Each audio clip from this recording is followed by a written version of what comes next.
Hello and welcome to FullForceAirsoft, the promised, review slash guide on how to sand down a 1911 to make it a chrome stainless steel finish, which is much better than the blue two-tone version it comes with.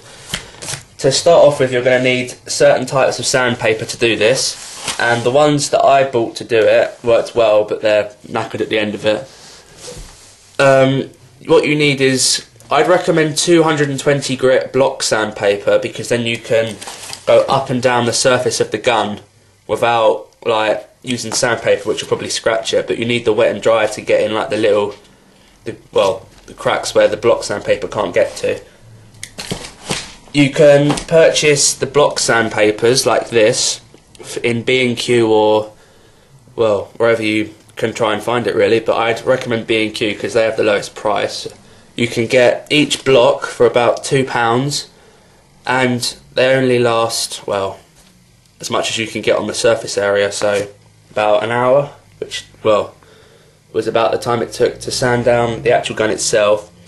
And then you need wet and dry to get in the bits where the blocks can't get, like I said, like the sights, the pivots and all that.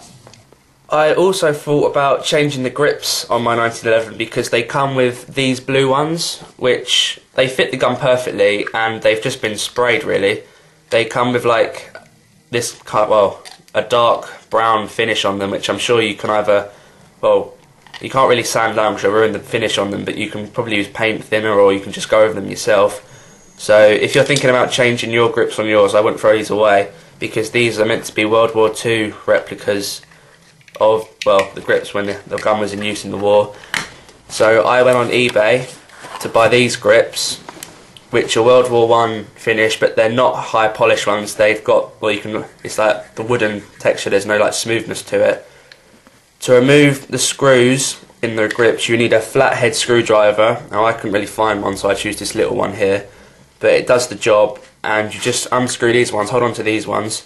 I put them there now, and these go on nicely, but when you do purchase them, I was quite annoyed because the button where the mag release is gets caught on this bit here, so it doesn't fully push out. So I had to sand down this bit of the curve in the grips, so my magazine will slide in and out.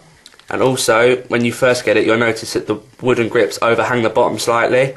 Now, it doesn't overly annoy me, but if it annoys you, I'm sure you can get some sandpaper and just sand down the bottoms of them so it's nice and smooth at the bottom of the gun. And that's it. We'll put a link in the description of where I bought them from. They were £17.50 on eBay, and there was a whole other selection of them, but these really stood out to me because I thought they had a nice finish to them, and I'm a really big fan of the World War I grips.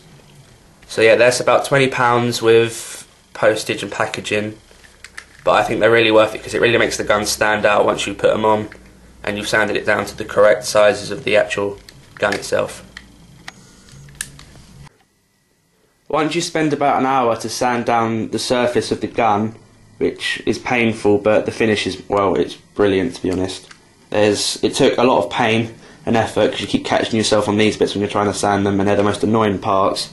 You just need to get the sandpaper and go in and out of each one, or you can get a pen knife and you can just slowly, get in and out of it. But yeah, it's a really nice stainless steel chrome finish. It's much better than the blue one it comes with, and I would really recommend doing this to yours if it is blue. And if you are interested in doing it to your all black one, then it's not very hard to do. I've already mentioned what sandpaper you need and how much they are, so you can just go and buy them if you want to. And I just done a guide on how to do it. You just go up and down on the block paper. You need to use the finer sandpaper to get in the bits the others can't get to, and that's it really.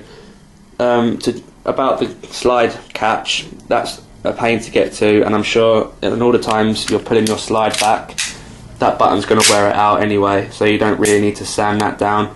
Also, with the bit where the Allen key goes to release the bottom half of the slide, that also will be worn out by the hammer eventually, so you don't need to sand that too much down. And plus, if you sand that down, you'll wear out the Allen key, so you'll never be able to take the bottom bit of your slide off. But yeah, it's a really nice finish. Not too hard to do. I thought I couldn't do it to start off with, but it's really simple. I've kept the what's that called? What is that called? The guide rod, I think, yeah. And the why can't I remember these things? yeah, well anyway, I didn't sand these down because I think it'd be a nice, like, a better two-tone version really, because it's like black and stainless steel and it just looks cool.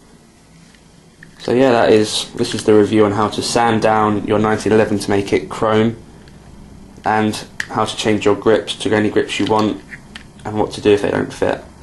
Thank you for watching FullForceAirsoft. Remember to comment, rate and subscribe.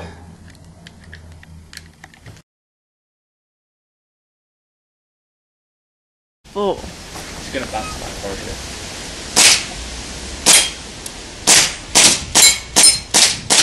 Ah, my knee! It's the moving target test.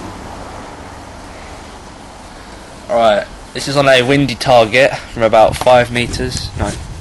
Oh god, Alex. Alright, this will be interesting. Right, ready? Just gonna ping back. Right, ready?